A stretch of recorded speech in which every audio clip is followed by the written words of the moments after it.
Les Samsaptaka acculèrent Arjuna en utilisant une formation de combat en 2001. L'armée des Kaurava découvrit qu'Arjuna était loin de Dharmaraja.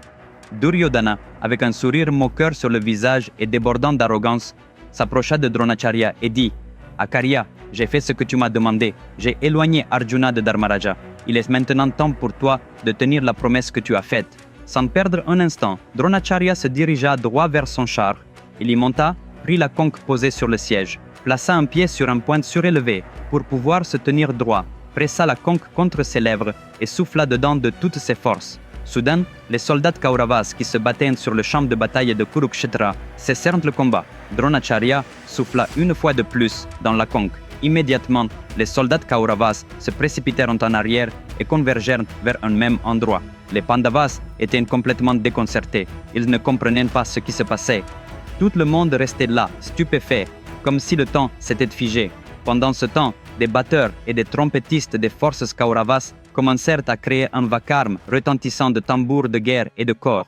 En réponse à ce son, toute l'armée Kaurava se mit en formation, formant une gigantesque roue. Cette formation comportait 7 cercles concentriques.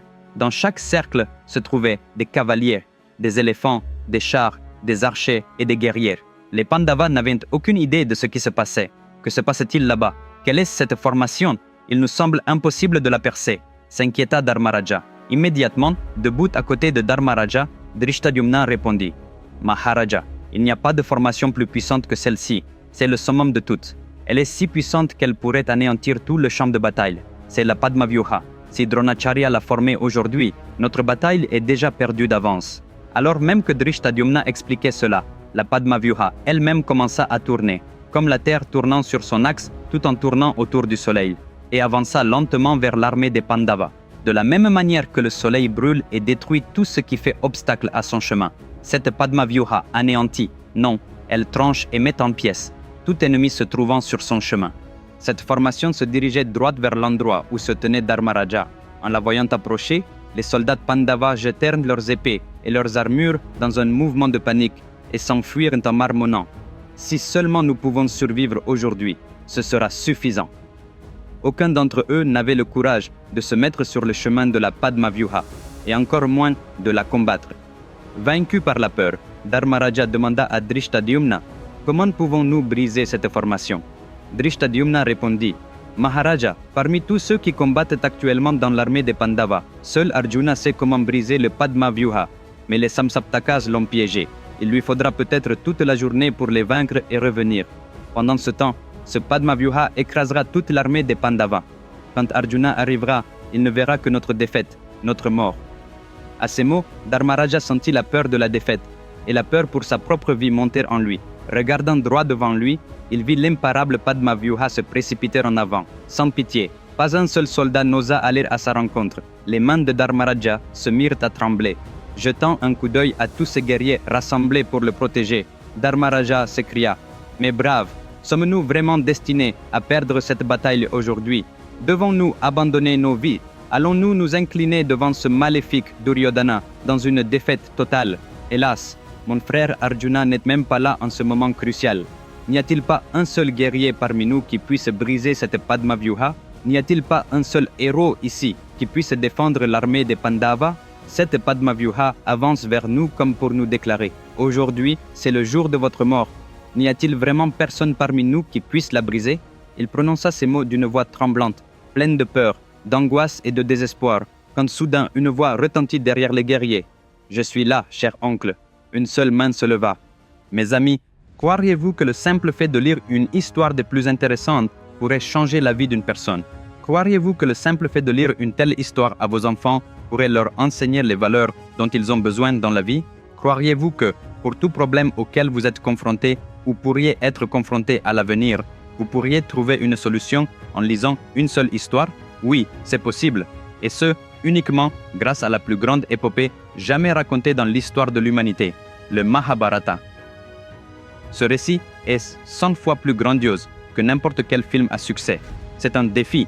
L'histoire complète du Mahabharata, telle qu'elle a été écrite par Vikramaditya, est disponible en 2 volumes, à la fois sous forme de livres imprimés et de livres électroniques, sur Amazon et 43 autres sites de vente en ligne. Ce livre est disponible dans 54 langues à travers le monde. J'ai inclus les liens dans la description sous cette vidéo, alors n'hésitez pas à le commander dès maintenant, parce que ce n'est pas seulement un livre, c'est la bibliothèque des leçons de vie dont vous avez besoin. Dharmaraja demanda d'une voix pleine d'espoir, « Qui est-ce? Qui es-tu? Y a-t-il vraiment un héros parmi nous qui puisse briser cette formation? Avance !» Fendant la foule des guerriers rassemblés comme des nuages d'orage, tel le soleil se levant des profondeurs, un puissant guerrier émergea et se tint devant Dharmaraja. Dharmaraja le regarda avec étonnement. Il ne s'agissait autre qu'Abhimanyu, le fils d'Arjuna. « Abhimanyu, sais-tu comment briser le Padma-vyuha? As-tu vraiment le pouvoir de le faire ?» demanda Dharmaraja.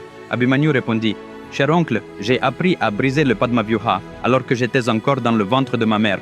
Et quant à mon pouvoir, peu importe le nombre de grandes guerrières qui se tiennent à l'intérieur de cette formation, peu importe leur habileté au combat, même s'il y a un autre Arjuna comme mon père à l'intérieur de ce Padma-vyuha, ou tous les dieux eux-mêmes, je suis le seul à pouvoir tous les vaincre. Donne-moi juste l'ordre, mon oncle. » En entendant les paroles confiantes d'Abhimanyu, Dharmaraja se sentit soudain sûr que l'armée des Pandavas triompherait aujourd'hui. Tous ces guerriers, qui tremblaient de peur, poussèrent également un soupir de soulagement. Ils étaient convaincus qu'Abhimanyu seul pouvait protéger toute l'armée des Pandavas. Malgré cela, Dharmaraja hésitait. Il regardait Abhimanyu, voyant un garçon de 16 ans, le fils de son frère bien-aimé. La simple pensée qu'il puisse lui arriver quelque chose était insupportable. Mais Abhimanyu s'approcha et dit à Dharmaraja, « Mon oncle, fais-moi confiance. Je peux briser le Padma-vyuha. Donne-moi juste une chance et j'offrirai la victoire à toute l'armée des Pandavas aujourd'hui. N'hésite pas, laisse-moi y aller. » Dharmaraja posa sa main sur l'épaule d'Abhimanyu et dit, « Abhimanyu, aujourd'hui, la vie de tous les membres de l'armée des Pandavas dépend de toi. Vas-y, ouvre la voie vers cette Padma-vyuha. Je viendrai avec toi, ainsi que tous nos guerriers. Aujourd'hui, ensemble, nous briserons cette formation et mettrons fin aux Kauravas.